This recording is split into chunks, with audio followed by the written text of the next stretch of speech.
வணக்கம். மற்றும் ஒரு செய்தி. முத்தையன்கட்டில் ராணுவத்தால் தாக்கப்பட்டு உயிரிழந்த இளைஞனுக்கு இறுதி அஞ்சலி செலுத்திய மாஸ்தான் எம்பி. ஒரு கவலைக்குரிய விடயமும் மற்றது கண்டனத்துக்குரியதும். இப்படியானதுகளை நாங்கள் ஏற்றுக்கொள்ள முடியாது. இதற்குரிய இந்த குடும்பத்துக்கு என்ற ஒரு உயிரிழப்புங்கிறது அந்த குடும்பத்தால் ஈடு செய்ய முடியாதது. எதையுமே மூடி மறைச்சு இவ்வாறாக உடனுக்குடனே சில அறிக்கைகள் விடுறதாலேயும் இந்த விசாரணை நீதியாக நடக்குமாங்கிறதுல கூட எங்களுக்கு ஒரு சந்தேகம் ஏற்படும்.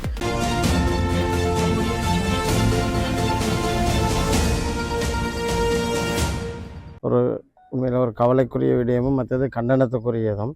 இப்படியானதுகளை நாங்கள் ஏற்றுக்கொள்ள முடியாது. இதற்குரிய இந்த குடும்பத்துக்கு என்ற ஒரு உயிரிழப்புங்கிறது அந்த குடும்பத்தால் ஈடு செய்ய முடியாதது. ஆனால் இதற்குரிய காரணகர்த்தாக்களாக இருந்தவங்க யாராக இருந்தாலும் உரிய தண்டனை வழங்கப்படணும். இப்போ நடவடிக்கை எடுத்துக்கிறதாக நாங்கள் அறிகிறோம். இது சம்பந்தமாக நாங்களும் உயர்மட்டங்களில் கதைச்சோம். ஆனால் அது இந்த நடவடிக்கை இப்போ எடுத்த மாதிரிக்கு தொடராக இதில் சம்பந்தப்பட்டவர்களுக்கு நீதிக்கு முன் நிறுத்தி அவர்களுக்குரிய தண்டனை வழங்கப்படுங்கிறதுல எந்த கருத்து வேறுபாடுகளும் இல்லை. அதற்குரிய ஏற்பாடுகளை நாங்கள் செய்கிறோம். அதே போல் இதற்கு எதிராக இதற்கு கண்டனம் தெரிவித்து பொதுவான சில செயல் திட்டங்களை நாங்கள் செய்யணும்.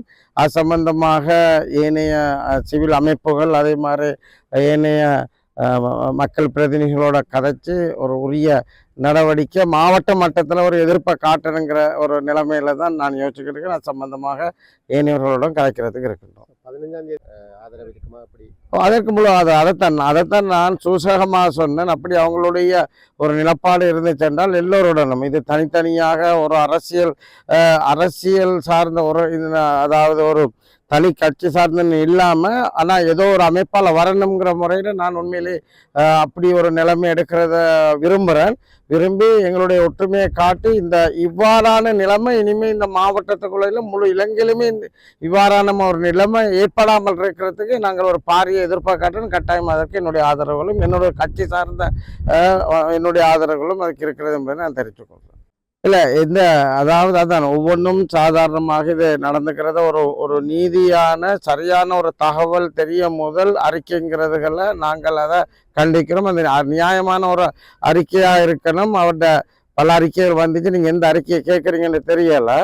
இது கொலை அல்லன்ற மாதிரி இல்லை அதை நாங்கள் அதுதான் சொல்கிறோம். எதையுமே மூடி மறைச்சு இவ்வாறாக உடனுக்குடனே சில அறிக்கைகள் விடுறதாலேயும் இந்த விசாரணை நீதியாக நடக்குமாங்கிறதுல கூட எங்களுக்கு ஒரு சந்தேகம் ஏற்படும்.